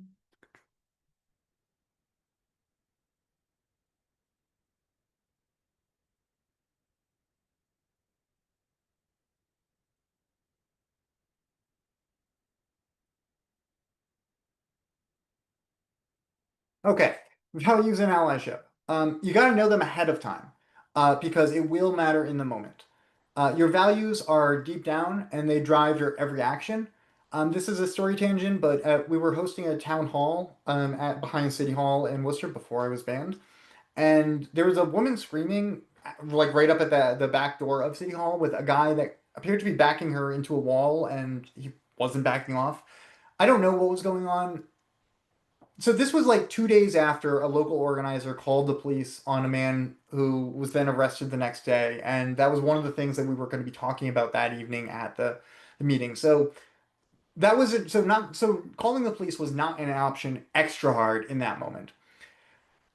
We ended up learning from someone else that she was saying that the woman who was being pursued, because at this point they were walking away. Also, I asked her like, do you want help? Do you want to join us? And she said no. So like there's another aspect of like I don't help there either, but also can't call. Anyways, turns out she was walking to a shelter a few blocks away. We were able to effectively follow from a distance and make sure that guy kept his distance, and then talk to the security guard at the library, who, now he's aware of this issue and it's someone else keeping an eye on things. It isn't ideal, but you really kind of need to know your values and where you're going to stand on these issues. Like Shannon said, your comfort level, but you need to know before you're in any of these situations. So, when it comes to values, this is from Mike Mandel, a hypnotist's blog, and I linked it here. But in the world of neurolinguistic programming, NLP, which is also what the reticular activating system is from, values are defined as closely held criteria, the core emotional drivers that determine what matters most. So these aren't surface level interests like I like chocolate or I value my iPhone. Real values run deeper. They are the unconscious values by which you navigate the world. So these guide your decision making, emotional responses, motivational patterns, relationship dynamics, long term goals, and behaviors. So they are deeply personal, almost entirely unconscious. And that's kind of why like two people might use the word success and mean entirely different things. I need everyone to think about their values before they're going into this. Obviously we all have to be anti-racist, anti-fascist. We want to liberate everyone. You need to know your risk tolerance, your comfort zones. But to be an ally, you need to listen closely and adjust quickly. Take feedback and action items from impacted communities. Make their priorities yours. If you're in a position of power but not able to uphold your values, it's probably time to step down. The hardest and most important part of stepping up is knowing when to step down. The top is a pretty small place, and once you clear out room up there, you can create access just by stepping back and leaving the space for better representation, better representative people to take over in the absence of power you left. So don't do anything alone, if possible, and yeah, focus on building community as well as empowering everyone else around you, and all of your disruptions will be much, much, much more powerful. And I'm getting ready to hand it over to Bill. All right, David, thank you so very much. Appreciate it. Hi there, everyone. Bill Gardner here. Thank you for joining us in this training today or this evening, this morning, wherever you're coming to us from. David asked me to speak on a few topical areas based on my experiences as a former police officer, as a former Worcester police officer, and now as an activist and organizer here in the city of Worcester. Let me start out by saying that being a police officer is a very honorable profession. I got into it for all of the right reasons. I wanted to be able to help as many people as I could in my community, in this city, who were experiencing some kind of crisis and needed some kind of help navigating it. That's basically, what police and law enforcement are for. Unfortunately, I was immediately subjected to verbal abuse, bullying, and blackballing because I refused to treat the public poorly and what I like to call stepping on people's necks. This behavior started while I was still in the Worcester Police Academy. And by the time that I graduated and became a full-fledged officer, There were officers who already didn't want to work with me, and the abusive behavior got even worse. As a result, I began to suffer from severe depression, hyperanxiety, and post-traumatic stress, which I carry to this day, and I was forced off the job after 10 years working in the department. Since then, I have been frequently asked by organizers and activists in the city to help educate folks on what they and the police can and can't do when out in public. Let me start off by talking about police culture in the United States. In my opinion, in this country, this culture of policing is disgusting and oppressive, and often results in many law enforcement officers adapting an attitude of superiority over the general public. And heaven forbid you don't respond to them the way that they think you should. There will be hell to pay. Many often don't see themselves as part of the community, but only as a mechanism to keep the public in line. This level of superiority is always there to some degree, along with a certain level of hostility. And if you are a person of color, if you are in the LGBTQ plus community, English isn't your native language, you are unhoused, you are drug or alcohol dependent, the list goes on and on and on. We know who these folks are. They catch hell. And that was made perfectly clear to me when I would work with certain officers in a more privileged part of the city, whose overall demeanor would be intolerant, but generally respectful, only to work with them in other poorer parts of the city where all the demeanor would go out the window and those folks would be treated as if they were less than third-class citizens. Let me talk a little bit about civil versus criminal process. This is very important when discussing what local and state law enforcement agencies are allowed to do during things like foreclosure, eviction actions, and ICE raids, which we're all very familiar with now. A foreclosure is a civil process and is typically handled by special process servers such as constables and some sheriff's departments, depending on where you are in the country. Even here in Massachusetts, we have sheriff's departments with two different entirely types of duties, some that deal in civil process primarily, and others, because of this part of the state that they're in that doesn't have a lot of urban areas and very small police departments, actually carry on criminal responsive behaviors and activities. Things like disturbing the peace and assault and battery are defined as criminal activities and are handled by what is typically municipal, county, and state law enforcement agencies, depending on where you are in the country. And never the twain shall meet. For example, here in Worcester, the Worcester Anti-Foreclosure Team, which David referred to earlier, intervenes on behalf of homeowners who are being illegally evicted from their homes. The person who serves that order is oftentimes a constable. We conduct eviction blockades in the Worcester Anti-Foreclosure Team when the homeowner still has some kind of stay or other action in front of the court to keep the constable from conducting the eviction before all possible legal actions have been exhausted. Sometimes they will honor that action and will wait at the scene until we are all notified as to the court's final decision. Others, however, refuse to and try to bully and coerce us into gaining access to the home. Another important point, constables in Massachusetts are not allowed to put hands on you, much less arrest you, unless they have received special training, much like local police do. This is governed by the Massachusetts Post Commission, or Peace Officers Standards and Training Commission. In their opinion, constables should be trained similarly to the way that police are. The Massachusetts trial court, unfortunately, has taken the opposite position, that taking someone into custody at the scene of an eviction does not amount to an arrest. So we'll have to see where this debate goes on in the future.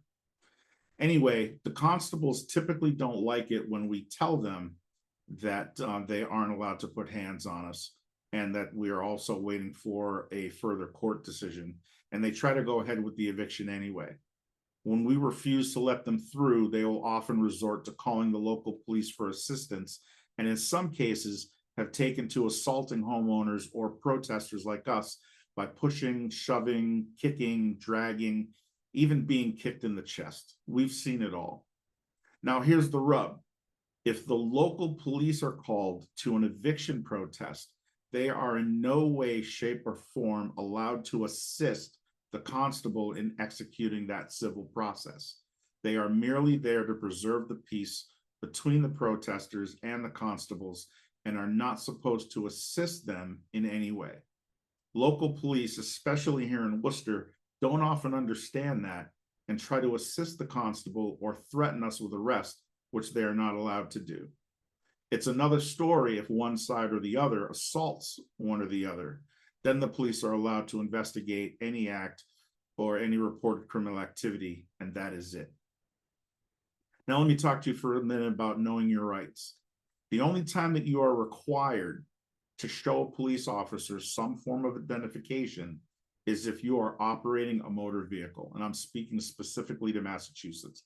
More than likely the same across the country, but as David said earlier, you would want to become familiar with what your local laws are in your immediate area. If you are operating a motor vehicle, you are required to produce a driver's license if being investigated for some kind of motor vehicle offense. We have no law that I am aware of where just being out in public in an area where the public has right of access that requires you to carry any kind of identification on you. I'll use a WAF eviction blockade as an example. There were several of us blocking the entry to this home, and a constable attempted to try to force their way through us to get to the door, and we refused to move. Through their frustration, they walked away yelling and screaming, and eventually called the police saying that we assaulted the constable. Now, we had plenty of in-hand video as well as a house doorbell video that showed that we did nothing of the kind, but it did make its way to the police department. An officer was dispatched and came to take a report. And one of the first things out of that officer's mouth was, "I need to see ID." And I immediately perked up because I said, "No, actually, you don't. The only thing we're required to do is give you our name and address and date of birth." And he sat there for a second and said, "Actually, he's right," and took out his pad and proceeded to ask the three of us what our names, dates of birth, and addresses were. So just to let you know that you need to be informed as to what your rights are when dealing with police, because unfortunately, a lot of police officers will often try to do things and ask you to do things that they're not allowed to do. This came up in discussing what we're going to talk about today, so I'll just bring this one up real quick. Black liberation. The organizing work that I do locally with Worcester Interfaith and the Massachusetts Communities Action Network are rooted in Black liberation. Now, what does that mean? The civil rights movement was a blueprint for change. Not only did it fight for Black liberation, it also set the stage for broader social justice movements, demonstrating that when the most oppressed rise, it creates opportunities for all marginalized groups to benefit. The Civil Rights Act of 1964 and the Voting Rights Act of 1965 both established legal precedents that later movements would use to fight discrimination, including the women's rights movement, the gay rights movement, the disability rights movement, and many others. Feminist leaders like Gloria Steinem and Betty Friedan cited the civil rights movement as an inspiration. The Stonewall riots of 1969 were influenced by the civil rights movement's direct action tactics, and disability activists used civil rights laws to push for accessibility rights, culminating in the Americans with Disabilities Act of 1990. So the bottom line is, if we center Black liberation as a model in our organizing, we create ripple effects that dismantle oppression for everyone.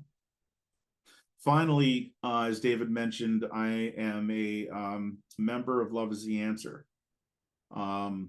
That is a foundation that I work at where we believe that everyone should be treated humanely and with empathy, no matter who they are or what they've done. At the core of this work, we believe that people should learn about the people in their community, open your heart to their needs as if they were all immediate family members, volunteer to be part of the solution in their lives during both good and challenging times, and empower everyone you meet to do the same, as if our lives depended on each other. And if you didn't quite catch that, that was L.O.V.E. This includes using love, fellowship, grace, reconciliation, and even forgiveness, as well as breathing life into family, friends, and coworkers, and the entire community. If police officers were to abide by these simple mantras, we would all be a lot safer when interacting with them. It is very hard to treat someone with contempt if you have truly taken the time out to get to really know someone. That's all for me. Thank you very much for joining us today, and be safe out there. Thank you so much, Bill, for joining us and for this. I think we're pretty much ready to close up. I had a few last minute things, but we all covered them. Yeah, thank you so much, Bill and Shannon, for joining us and for helping contribute to this. I think this has been an incredibly comprehensive class, and I hope everyone is able to benefit from it.